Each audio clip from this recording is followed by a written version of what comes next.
welcome back to the morning show. We're drinking our coffee and talking easements, but before we get back into it, a big thanks to Winter Park Resort. More than you imagine, located right at the base of the ski hill there. They have tons of activities, restaurants, and shops going on all summer, including Friday nights. They have Coca-Cola movie night at dusk, and before it, they have 6 to 8 p.m. They're going to have live music every weekend right there at the Village at Winter Park Resort. Hanging out with Anna and Cray with the Colorado Headwaters Land Trust. I'm going to know this very thoroughly by the time this one's done. But we're talking all sorts of information on easements. And you guys, I'm guessing the budget's been growing because you went from 0 that first year to 8,000 some acres now. Yes. And so every year you're accumulating more properties. Do you have a goal each year on how many more easements you can sign up, or does it not really work that way?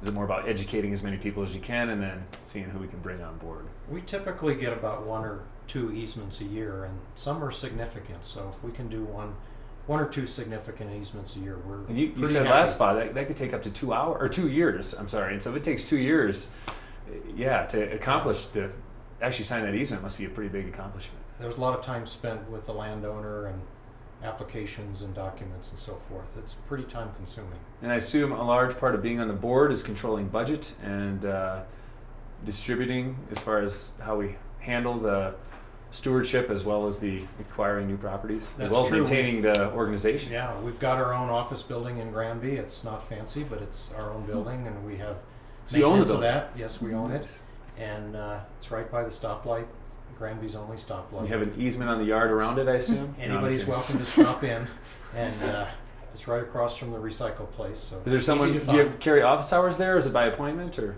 No, there's typically somebody in the office.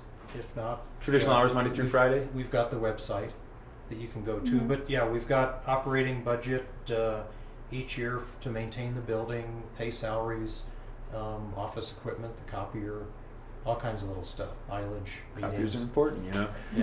So what? The budget's going up each year, I assume. It's got to, right? Bit Yep. by bit. And we're not paying for this through federal. We're not paying it through state. We talked. It's all private. So where's the money come from? What are the fundraising efforts? Is that a big part of your job? Is that the other third? Or another third, I should say. Yeah, I also do a lot of fundraising. We do 2 direct mail appeals every year. And who are we mailing these to? We have Everyone? we have about 2,000 people in our donor database. People that have contacted us, people that have donated in the past, people that have come to our events in the past. So we mail letters and by mail and electronic to all those people twice a year, asking for donations and kind of listing our accomplishments. Now, do you have sustaining members that like each year they just automatically do a draw of X amount of money? Yeah, and we also do monthly recurring donations, which is really important for us just to know that that money's coming in every month. So we have a handful of people that do recurring donations. And We have some wonderful supporters. They're Yeah. very loyal.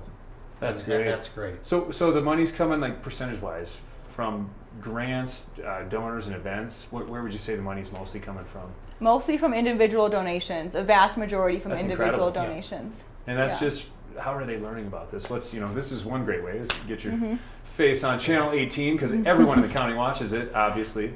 And what are some other ways we of have getting in some front of great people? full-time residents that are contributors. We have part-time weekenders and people that have come here to visit that have just run across who we are and what we do, and they send us, we get checks. So you are just from everywhere. tourists that are loving what they see and what they have up here. Right. That's Right. really cool. Yep, I mean, we do one annual event every year that we bring new people in, they can learn about us at the annual event. And What is this annual event? it changes every year. It's usually in the summer, July, August every year. We've kind of had it all different types of places. We like to switch it up. We had it July 10th was our dinner last meet one. and greet, or what kind of? It's Yeah, different it's each different, Oh, I see. yeah. So that's why it's Yeah. an annual event. Yep. It changes, but This year was at a ranch, an existing working ranch, Winding River Ranch, which is adjacent to Rocky Mountain National Park, and it was a Sunday afternoon family-style event with barbecue and so forth. gorgeous And location. It's just a beautiful afternoon, and last year it was at a restaurant here in Cooper Creek Square, Da Vinci's, and it was more of an evening sit-down dinner, and we had a great turnout. We sold out both events last year and this year. So Oh, good that for you was guys. wonderful. That's great. Yeah.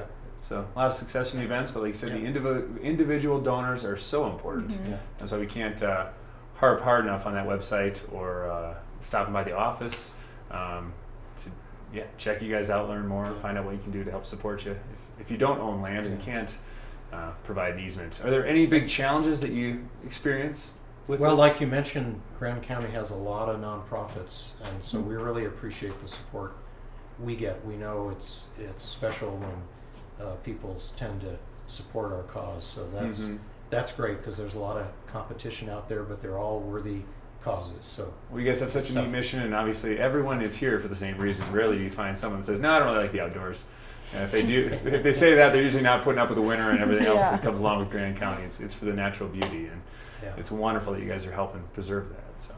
So thanks for all you do, and thanks so much for being on the show. Thanks for having us. Yeah, we'll love to Thank have you back on the show again sometime. Once again, we got Anna and Cray here with the Colorado Headwaters I almost said Trail Alliance. Colorado Headwaters Land Trust. Check them out at the website, coloradoheadwaterslandtrust.org. And stick around. We're going to be talking about the Spirit of the Lake Regatta when we come back. Thanks again, guys. Thank you. Thanks, Ryan. Yeah. Go,